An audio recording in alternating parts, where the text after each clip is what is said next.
Hello. It's been a while since my last video on this channel. I think as the time of this video, it's been about maybe 4 or 5 months, which was basically a short video as to where I've been, what I'm doing. Lo and behold, this is the first video finally onto this channel after so long. And to be completely honest with you, the whole point of this video, which is going to evolve into a series, is actually for a class for one of my college classes.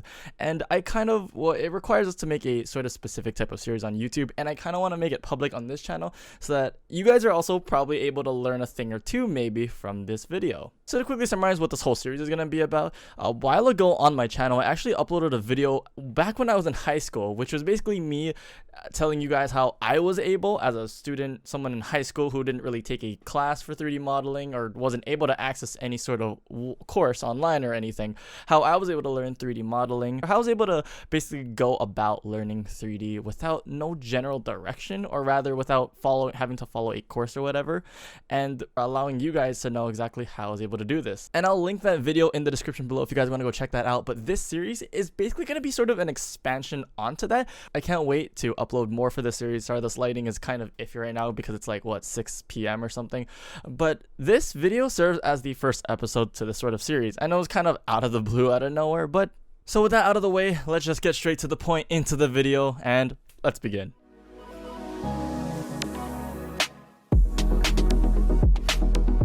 One thing that I actually struggled from back then, and something that other people who are looking to get into 3D modeling or who are interested into 3D kind of struggle on, is basically how to get, or rather, what is your idea of wanting to learn 3D modeling? So what I mean by that is, like, there are a lot of different fields of 3D modeling. You know, there is video games, there is film, which also includes animation or movies, there is 3D printing, and so much more, like related to VR or architecture and other specific categories in regards to those fields. So you have categories such as, like, if you want to do modeling for architecture, if you want to do environmental design, if you want to do 3D characters or something, simulation, etc, etc, etc. So a lot of people don't really know exactly what they want to try and learn, and I myself kind of struggled from that. If you look at my portfolio, I didn't really have a sort of general direction or category as to what things I wanted to make. Thankfully, you don't really have to worry too much about that because you don't really need to know what you want to learn first. And it definitely is going to be easier on you if you have an idea of what you want to do, like, oh, I want to do video game weapons or characters, and you can focus on that specifically when learning. But all of these fields are all connected to each other, and that's the best part about this. So for example, there are all these fields of categories. Let's say you learn how to create a 3D character. I don't know, it could be like some sort of like animal or monster or an anime character, I don't know. You can often transition that to any other field. You can then use that 3D character to put it in a video game, or you can then use it to put it in some sort of animation series or a film, or you can use that as a 3D printed model and have it actually a physical thing that you created.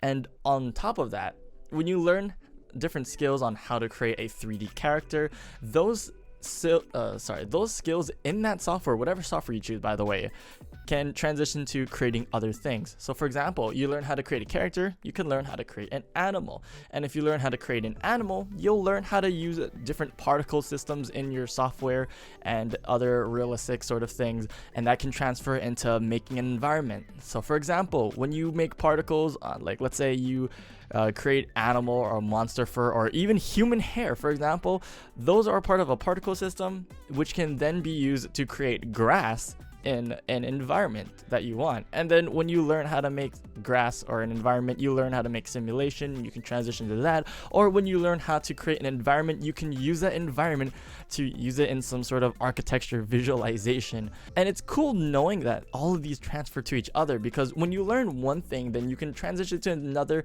and the more you practice these sort of things, you can get a general idea as to what you're more interested in and what you want to start creating. So for example, for me personally, I didn't really know what direction I wanted to go. I was actually mostly interested in architecture visualization, which is what I'm kind of into to this day. But when I learned architecture, I learned things like sculptures and environments. I was able to use that for other things. I was able to play around when I wanted to create realistic architecture and environments. I had to play with the node system in Blender, which is the 3D software that I use for those of you guys who are new to the channel, and I was able to use that knowledge in creating realistic textures to create any other sort of textures, which is like non-PBR sort of materials. And I was able to transition that into making like a stylized, cartoony sort of material for a character model, or to use it for an anime looking environment. And then how I was able to learn how to create these sort of models for this building or whatever, I was able to transfer those skills into creating like a weapon. And I kind of like that, because when you learn a different skill, you can transfer it to another. And next is what software to use, because a lot of people that are looking into 3D modeling generally don't know exactly what software to start off with. You know, if you've done some research, everyone knows what Autodesk Maya is, or Cinema 4D or something. They're like the top of the line, but they're like the industry standard softwares. And you have other smaller softwares like 3ds Max, which can do a little bit less than Maya, or you can do Blender, which before couldn't do as much as Maya, but has grown so much throughout the years, believe it or not. And there's just so much software that you can go from. Personally, I'm going to recommend Blender because it is 100% free till this day, and for the last however many years it's been since the thing came out. Blender is actually kind of known to have a rocky reputation, but is now considered actually an industry standard. A lot of studios in the UK as well as Japan have been using the software lately for like their animes or their games, and it's kind of cool to see, especially when you have companies like Epic Games and Unreal Engine actually funding the project. And I kind of like that. With this, Blender has so many features that you would see in the paid softwares like Autodesk Maya. And because I say that you should use Blender, and now that it has all these features and all these customizations, it gives you sort of an introduction to step into 3D. Because for one, now that it has all these features, and since it's free, you can test the waters to see if you're actually into this. Because the last thing you want to do is to spend so much money or start paying for a subscription for a software for a sort of hobby that you're not really sure if you're going to be fully invested in or committed to or whatever. When you use Blender, it's free, and if it's not sort of your thing, if you think it's too hard work, or if it's kind of boring, or really anything, you didn't really sacrifice anything but time. Thankfully, since we actually have a free software, you don't really have to take any sort of big risk, which is the best part about using Blender.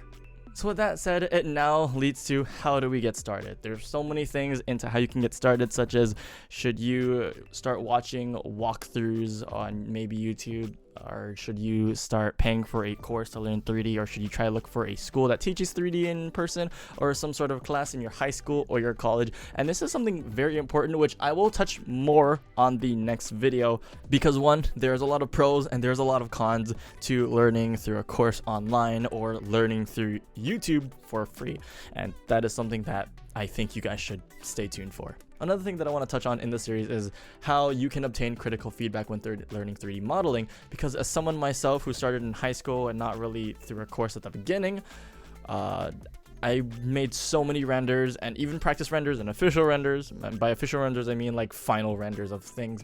And it was always so hard to find the best feedback from, because how I did it through like Instagram and stuff. Or I went on this sort of forum, or I went on ArtStation, and either my post never really got any attention, or I never really got the feedback that I wanted to get. So this is the first video of the series, and basically this whole series is gonna be my sort of understanding, giving it to you guys as how you can go about learning 3D modeling this way, or how you can understand this. And by any means, I'm not a professional, but I think this series is kind of good because it kind of gives you my sort of understanding. And as someone, you know, like I just said, who learned without really following a course at the beginning, someone who learned as a student or as a high school student without really taking any classes, and how I went about learning 3D modeling. If you're new to the channel, hi, I'm Joshua via 2EasyCG, and I make tutorials in Blender on how you guys can do things related to procedural things, or creating textures or materials in Blender, or how to modeling other things, etc., etc. And for more updates on what's coming to the channel or what's happening with me in general, I do have a Twitter. Link will be in the description below. My main social media actually used to be Instagram, but unfortunately, I'm kind of not as active on that Instagram page related to this channel anymore. So mostly you can check out my Twitter and I'll be right there for you guys. And then one real quick thing, I used to have a Discord server for this channel, or rather in terms of for 3D or art in general, but unfortunately if you can't find it anymore, it's because I actually terminated it, simply because I kind of stopped being active on the server, and so did the entirety of the server and everyone on it. So I made an announcement about a week before I actually deleted the server, so it's not there anymore. So if you think maybe what happened to it, you got kicked or something, you didn't. I actually did have another version of the server, but unfortunately it got hacked and I made a new one, and unfortunately I deleted it. So as of right now, there isn't any Discord server that I have at the moment in regards to 3D or art or this channel, but maybe sometime in the future I'll make another one. With that out of the way, thank you guys so much for watching, and I'll see you guys in the next video.